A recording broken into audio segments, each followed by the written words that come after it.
नमस्कार दोस्तों, स्वागत है कहानियों की दुनिया में। आज हम आपके लिए लेकर आए हैं महान लेखक मुंशी प्रेमचंद की प्रसिद्ध कहानी नमक का दारोगा। तो आइए बिना देर किए कहानी शुरू करते हैं।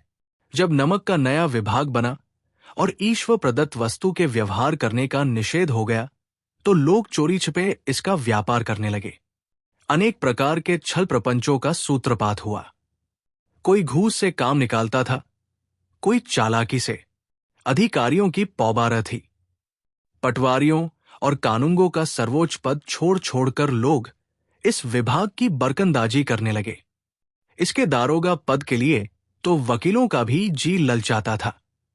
ये वो समय था जब अंग्रेजी शिक्षा और ईसाई मत को लोग एक ही वस्तु समझते थे।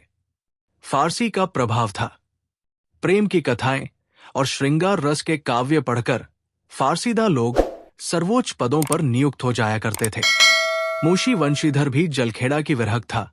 समाप्त करके सीरी और फरहाद के प्रेम वृत्तांत को नल और नील की लड़ाई और अमेरिका के आविष्कार से अधिक महत्वपूर्ण बातें समझते हुए रोजगार की खोज में निकले। उनके पिता एक अनुभवी पुरुष थे। वे समझाने लगे, बेटा, घर की दयनीय स्थिति देख रहे हो। ऋण के बोझ से दबे हुए हैं। लड़कियां हैं, वे घासफूस की तरह बढ़ती चली जाती है। मैं किनारे पर खड़ा वृक्ष हो रहा हूं, न जाने कब गिर पड़ूं। अब तुम ही घर के मालिक मुख्तार हो। नौकरी में ओहदे की ओर ध्यान मत देना, ये तो पीर का मजार है। निगाह चढ़ावे और चादर पर रखनी चाहिए। ऐसा काम ढूंढना जहां कुछ ऊपर की आमदनी हो। मासिक वेतन तो पूर्णमासी के चंद्रमा की तरह है, जो एक दिन दिखता है और घटते घटते लुप्त हो जाता है। ऊपर की आमदनी बहता हुआ स्रोत है, जिससे सदैव घास भी हरी रहती है। वेतन मनुष्य देता है, इसी से उसमें वृद्धि नहीं होती। ऊपर की आमदनी ईश्वर देता है, इसी से उसमें बरकत होती है। तुम स्वयं विद्वान हो, तुम्हें क्या समझाओ। इस विषय में विवेक की बड़ी आवश्यकता है। मनुष्य को देखो, उसकी आवश्यकता को देखो और अवसर को देखो। उसके उपरांत जो उचित समझो करो। जरूरतमंद आदमी के साथ कठोरता करने में लाभ ही लाभ है, लेकिन बगैर जरूरत को दबोचना जरा कठिन है। इन बातों को निगाह में बांध लो, ये मेरी जन्म भर की कमाई है। इस उपदेश के बाद पिताजी ने आशीर्वाद दिया। वंशीधर आज्ञाकारी पुत्र थे। ये बातें ध्यान से सुनी और तब घर से चल खड़े हुए। इस विस्तृत संसार में उनके लिए धैर्य अपना मित्र, बुद्धि अपनी पथ प्रदर्शक और आत्मावलंबन ही अपना सहायक था। लेकिन अच्छे शकुन से चले थे। जाते ही जाते नमक विभाग के दारोगा पद पर प्रतिष्ठित हो गए। वेतन अच्छा और ऊपर की आमदनी का तो ठिकाना ही न था। वृद्ध मुंशी जी को सुखद समाचार मिला तो फूले न समाये। महाजन कुछ नरम पड़े, कलवार की आशालता लहलहाई और पड़ोसियों के हृदय में शूल उठने लगे। जाड़े के दिन थे और रात का समय। नमक के सिपाही और चौकीदार नशे में मस्त थे। मुंशी वंशीधर को यहां आए अभी 6 महीने से अधिक नहीं हुए थे, लेकिन इस थोड़े समय में ही उन्होंने अपनी कार्यकुशलता और उत्तम आचार से अफसरों को मोहित कर लिया था। नमक के दफ्तर से 1 मील पूर्व की ओर जमुना बहती थी। उस पर नावों का एक पुल बना हुआ था। दारोगा जी ने किवाड़ बंद किए और मीठी नींद सो रहे थे। अचानक आंख खुली तो नदी के प्रवाह की जगह गाड़ियों की गड़गड़ाहट और मस्त हाथियों की चिंगार जैसी आवाज सुनाई दी। वे तुरंत उठ बैठे। इतनी रात गए गाड़ियां क्यों नदी पार जा रही हैं? अवश्य कुछ न कुछ गड़बड़ है। तकिए ने भ्रम को स्पष्ट किया। वर्दी पहनी, तमंचा जेब में रखा और बात की बात में घोड़ा दौड़ाते हुए पुल पर पहुंच गए। उन्होंने देखा कि गाड़ियों की एक लंबी कतार पुल के पार जा रही है। उन्होंने कड़क कर पूछा, किसकी गाड़ियां हैं? थोड़ी देर तक सन्नाटा रहा। आदमियों में कुछ कानाफूसी हुई। तब आगे वाले ने कहा, पंडित अलोपीदीन की। कौन पंडित अलोपीदीन? दातागंज के। ये सुनकर मुंशी वंशीधर चौंके। पंडित अलोपीदीन इस इलाके के सबसे प्रतिष्ठित जमींदार थे। वे लाखों रुपयों का लेन देन करते थे। इस इलाके में छोटे से बड़े कौन ऐसे थे जो उनके ऋणी न थे। व्यापार भी बड़ा लंबा चौड़ा था। बड़े चलते पुर्जे आदमी थे। अंग्रेज अफसर उनके यहां शिकार खेलने आते और उनके मेहमान होते थे। 12 महीने सदाव्रत चलता था। मुंशी वंशीधर ने पूछा, गाड़ियां कहाँ जाएंगी? उत्तर मिला, कानपुर। लेकिन इस प्रश्न पर कि इनमें क्या है, सन्नाटा छा गया। दारोगा साहब का संदेह और भी बढ़ गया। उन्होंने जोर से कहा, क्या तुम सब गूंगे हो गए हो? हम पूछते हैं, इनमें क्या लदा है?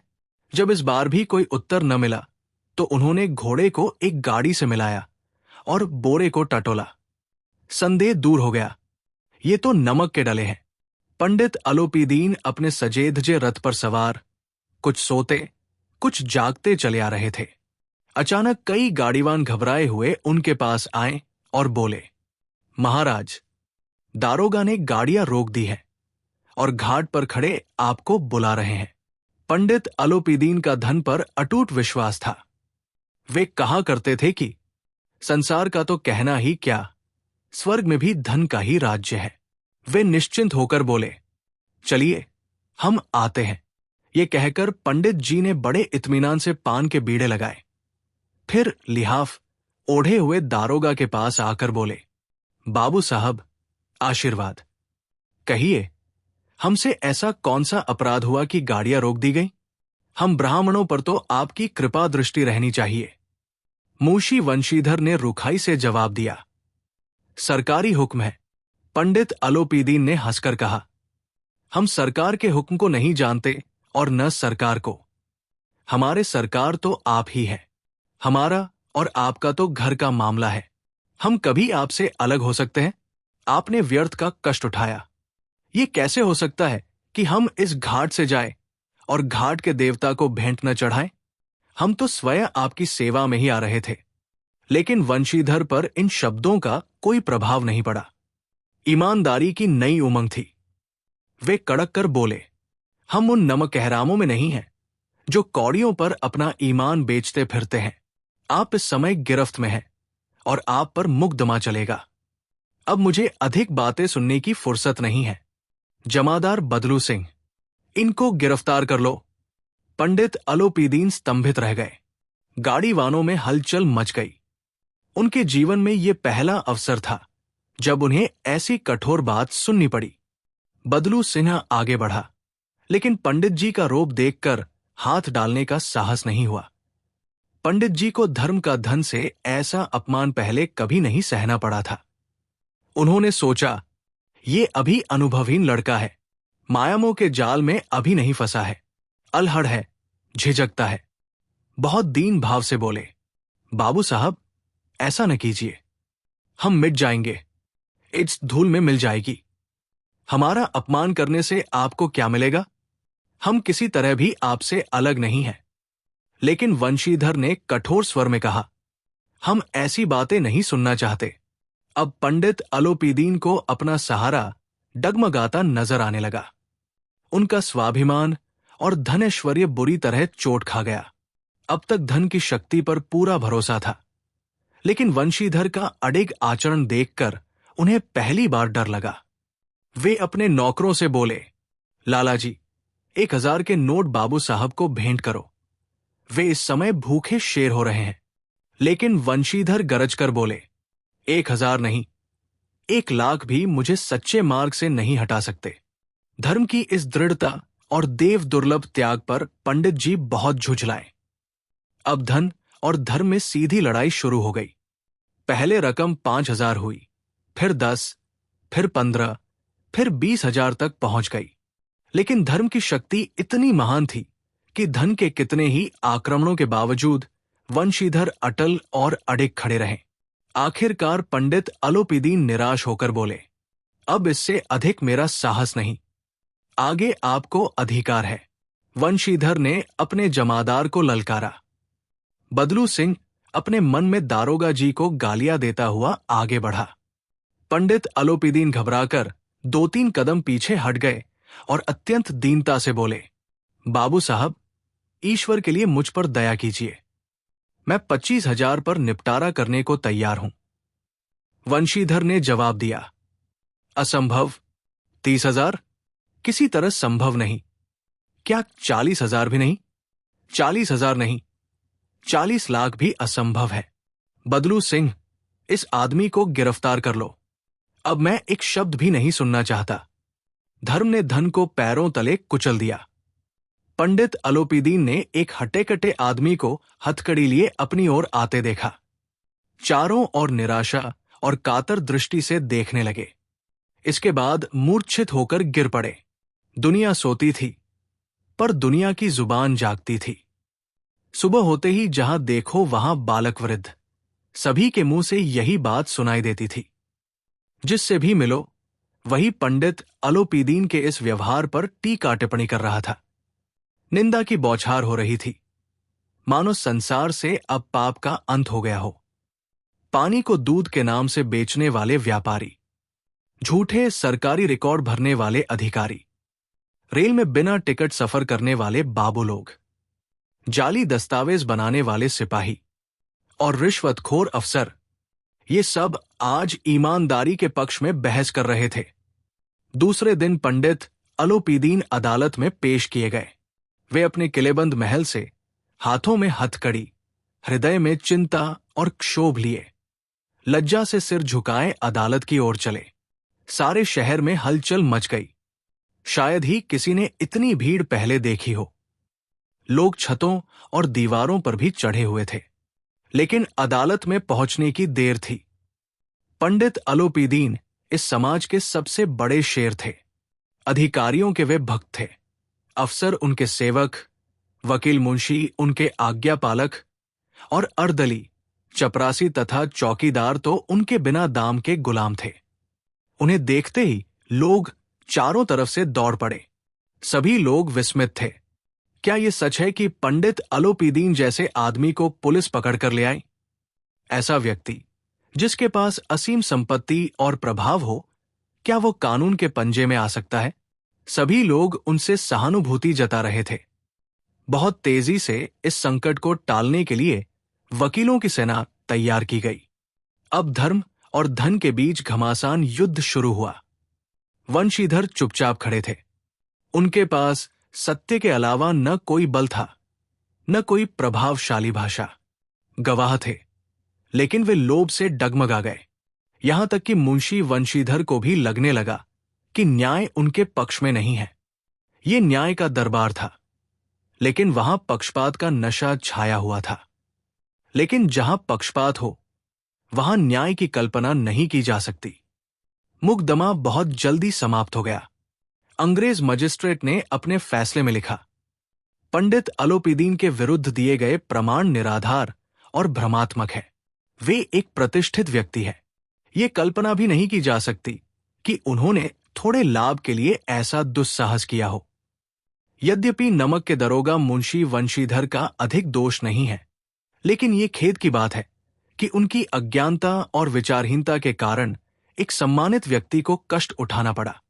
हम प्रसन्न हैं कि वे अपने कार्य में जागरूक और सतर्क रहते हैं, लेकिन नमक के मुकदमों में उनकी कठोरता ने उनके विवेक और बुद्धि को भ्रष्ट कर दिया। भविष्य में उन्हें अधिक समझदारी से काम लेना चाहिए। जैसे ही ये फैसला सुनाया गया, वकील उछल पड़े। पंडित अलोपीदीन मुस्कुराते हुए अदालत से बाहर निकले। रिश्तेदारों ने रुपए लुटाने शुरू कर दिए। उनकी उदारता का सागर उमड़ पड़ा। जब मुंशी वंशीधर बाहर निकले, तो चारों तरफ से उनके ऊपर व्यंग्य बाणों की वर्षा होने लगी। चपरासियों ने झुक झुक कर सलाम किया, लेकिन इस समय हर व्यंग्य, हर कटाक्ष उनके दिल को चीर रहा था। शायद इस मुकदमे में जीतकर भी वे इतना घमंड नहीं करते जितना हारकर उन्हें दर्द हुआ। आज उन्होंने अनुभव किया कि न्याय और विद्वत्ता, लंबी चौड़ी उपाधियां, बड़ी बड़ी दाढ़ियां, ढीले चोगे, इनमें से एक भी सच्चे आदर का पात्र नहीं है। उन्होंने धन के विरुद्ध युद्ध छेड़ा था और अब उन्हें इसकी कीमत चुकानी पड़ी।